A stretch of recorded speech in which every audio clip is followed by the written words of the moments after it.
Puji Tuhan, halo Sobat Waras, apa kabar semuanya? Jumpa lagi ya dengan Pavel 88 Channel.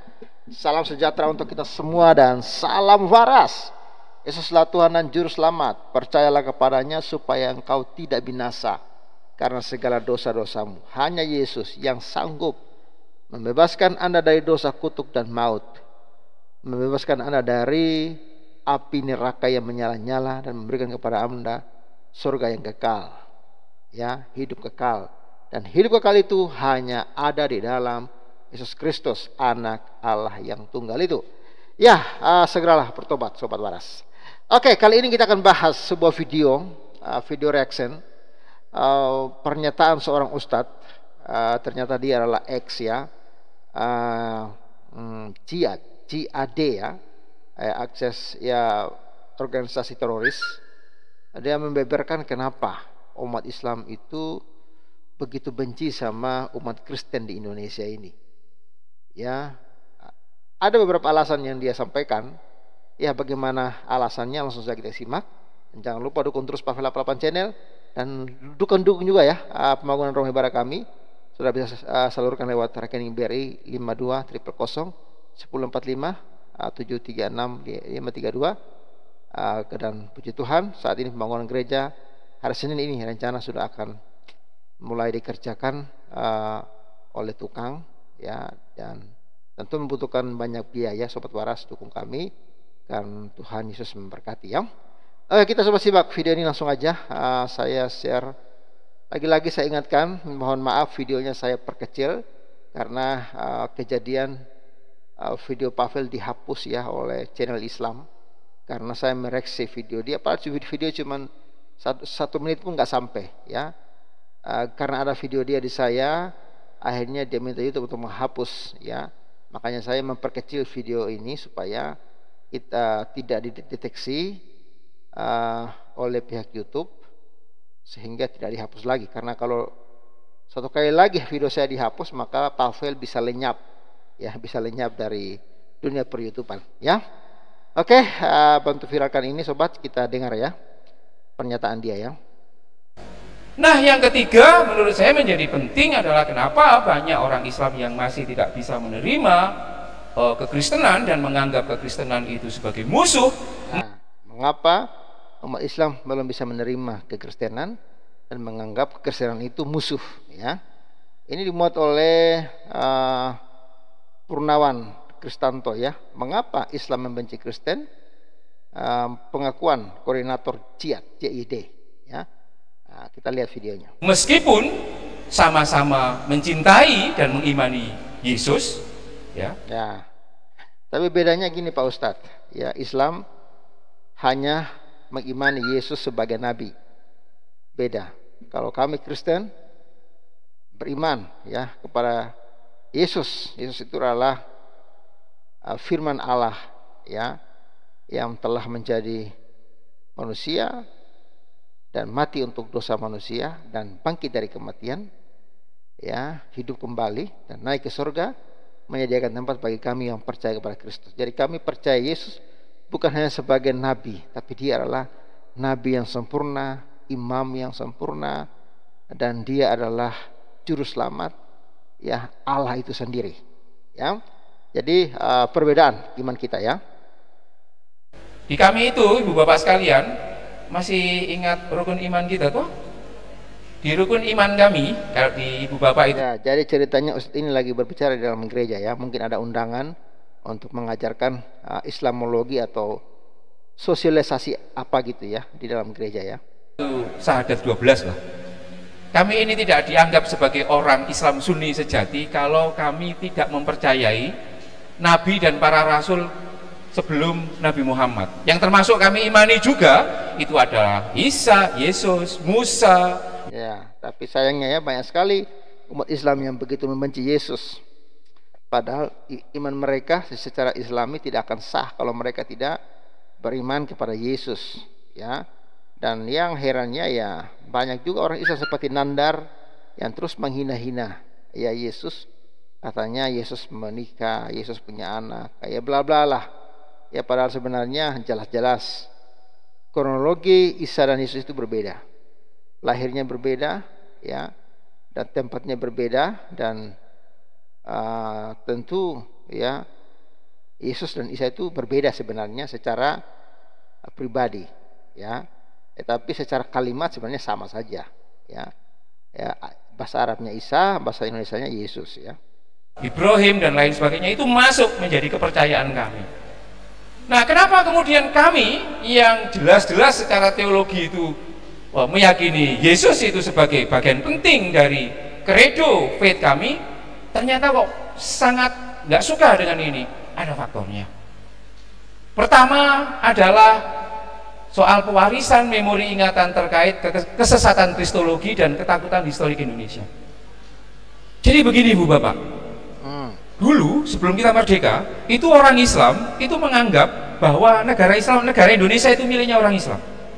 Lalu Belanda datang, nyebarin orang Kristen, orang Islam kemudian menjadi gini, wah kok makin lama kok makin seperti ini. Warganya GKJ Taman Asri kok semakin lama semakin susut dan pindah ke GKJ sebelah. Ada perasaan terancam. Nah pada waktu itu Belanda itu juga. Jadi jelas ya, yang pertama alasan mereka membenci karena mereka terancam. Artinya apa? Populasi Islam itu terancam berkurang, bahkan kemungkinan besar itu akan hilang, sehingga mereka sangat membenci Kristen karena itu, ya. Mereka takut kehilangan populasi Islam mereka. Tidak memberikan perlakuan yang sangat berbeda kepada pemeluk agama Islam dan pemeluk agama Kristen. Jadi orang Kristen yang cuma 5% itu mendapat limpahan dana 1 juta gulden tiap tahun dari Belanda. Orang Islam yang jumlahnya jutaan cuma dapat 5.000 gulden. Jadi orang Islam ini seperti didu. Oh gini ya jadi orang Islam, dikuyo-kuyo begini. Nah memori itu kemudian terus dilembagakan, sehingga ketika Belanda itu sudah nggak ada, kekristenan masih ada di sini, memorinya orang Islam itu masih begini. Kowe anak Londo, kowe anak Londo, dan kamu bagian dari penjajah itu sendiri. Yang kedua, ya, itulah mengapa kelompok-kelompok Islam tertentu atau apologet Islam selalu menuduh bahwa Kristen itu agama penjajah, ya. Jadi memang ada benaran juga ke kalimat Ustadz ini, bahwa kebencian umat Islam kepada Kristen itu yaitu mereka merasa populasi mereka terancam karena banyak yang murtad, banyak yang meninggalkan Islam, begitu ya. Orang Islam menjadi sangat marah ketika banyak orang Kristen tidak sepakat Piagam Jakarta, Mas. Ya, lagi-lagi ya, Piagam Jakarta itu ya yang ingin mengislamkan Indonesia, ingin mendirikan negara Islam Indonesia, dan itu ternyata orang Kristen, ya, karena kita orangnya pada waras, ya, nggak setuju ya dengan Piagam Jakarta itu, ya, sehingga itulah yang membuat mereka katanya ya benci kepada Kristen. Orang Islam, loh, jari ini dulur. Iki sing menang pertandingan kan aku. Pada waktu 45 itu yang paling banyak pendukungnya itu kan kelompok Islamis. Karena aku pendukung yang paling banyak, ya berarti aku yang boleh ngatur negara ini, tak atur sesuai agama Islam dengan Piagam Jakarta. Konco-konco nasionalis dan konco-konco Kristen mengatakan, ojo ngono rek. Loh, jari ini aku sing pemenang. Harusnya ya aku ikut. Aku mengatur soal itu. Sampai sekarang Piagam Jakarta tidak terimplementasikan. Lukanya orang Islam mengatakan, anjene Kristen dibalik dalang semua itu. Jenenge wong nggak seneng, Mas, Mbak. Yang kedua yang ini membuat, ini mungkin nggak akan pernah disampaikan ya. Di sini ada yang baptis tahun 67, antara 67 sampai 69. Jenengan pasti kalau belajar sejarah. Nanti coba dibuka baptis-baptisan buku baptis 67 sampai 69. Itu periode menggembirakan dan periode paling gelap. Menggembirakan bagi teman-teman Kristen, dianggap paling gelap di dalam narasi politik Islam.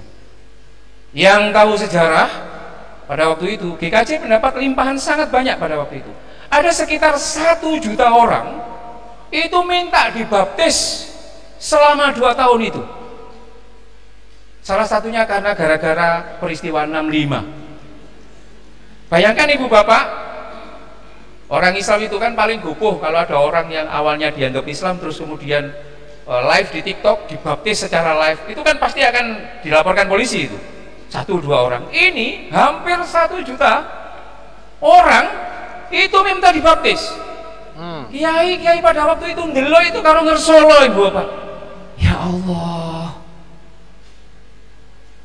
Ini bayangkan tiba-tiba separuh dari jemaat GKJ Taman Asri bedol deso nang Taman Murni. Oh, ele-elean loh, iki ini.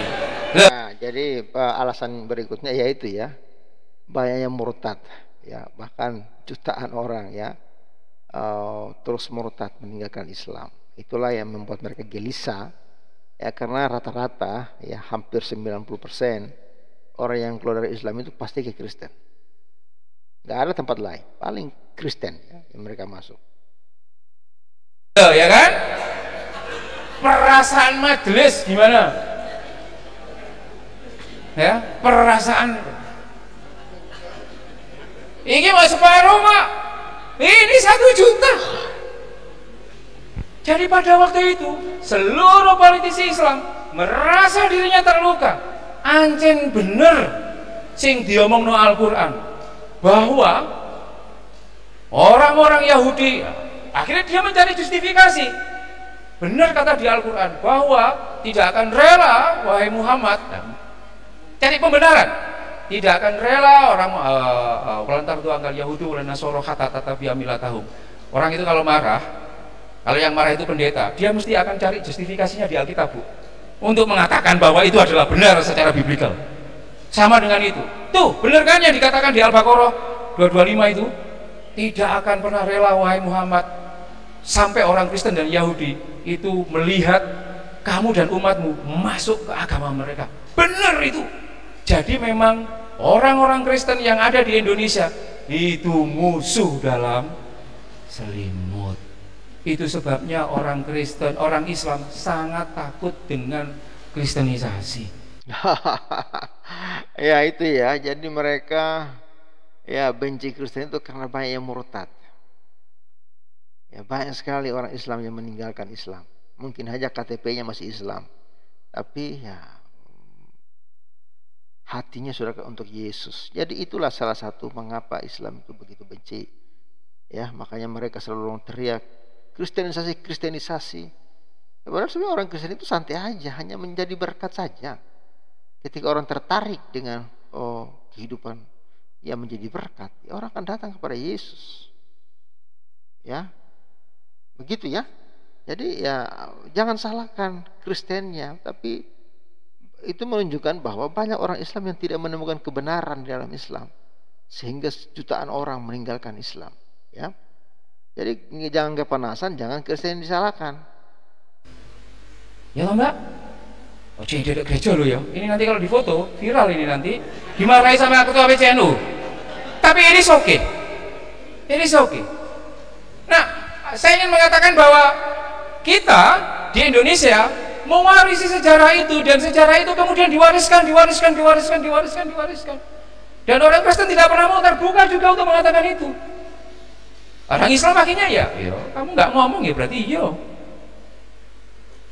Itu alasan kenapa kami sangat takut ketika ada tiba-tiba muncul gereja di banyak tempat.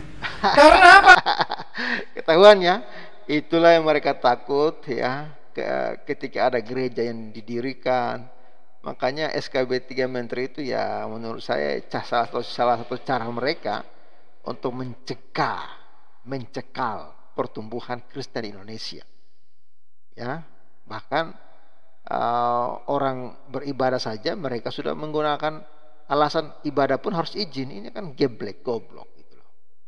Emangnya kalau kalian buat ibadah di rumah kalian, apakah juga kalian perlu izin?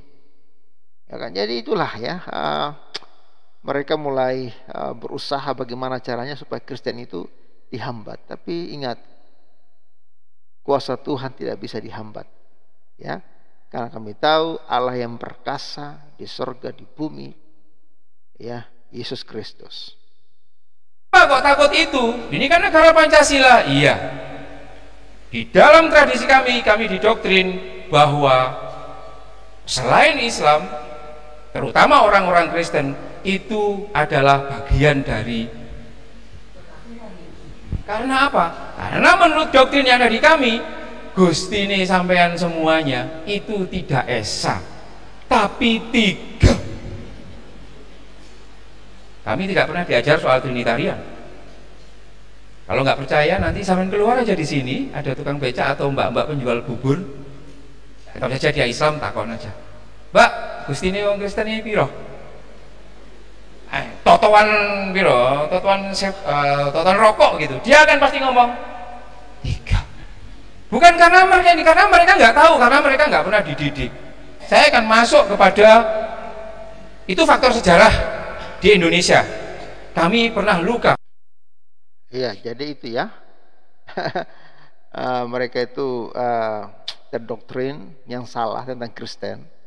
Ya memang itu cara mereka supaya populasi Islam itu tidak punah di Indonesia, sehingga cara mereka terus melakukan pembohongan untuk mempengaruhi orang Islam agar tidak masuk Kristen ya. Salam sejahtera bagi kita. Ya itu Sobat Waras beberapa alasan ya kenapa umat Islam itu begitu benci Kristen menurut Ustadz ini. Ya itu karena faktor memang katanya ya zaman Belanda ya. Jadi mereka mengaitkan Indonesia Kristen ini adalah agama penjajah. Lalu banyaknya orang yang murtad ya, jutaan orang itu yang mereka itu sakit hati ya, dan juga mereka takut sekali sama yang namanya gereja berdiri ya, karena itu mereka takut umat-umatnya itu lenyap ya, meninggalkan Islam. Tapi itulah kawan-kawannya, kuasa Tuhan tidak bisa dibatasi oleh siapapun. Kalau memang sudah waktunya orang itu bertobat, makanya Yesus berkata, bukan kamu yang pilih aku, akulah yang pilih kamu ya. Jadi segeralah bertobat, segeralah terima Yesus sebagai Tuhan dan Juru Selamat ya, karena hanya Dia yang bisa menyelamatkan Anda. Terima kasih semuanya sudah menyaksikan video ini. Jangan lupa untuk like, comment, share, dan jangan lupa untuk dukung juga ya bangunan Rumah Ibadah Pavela 88 Channel. Terima kasih. Salam.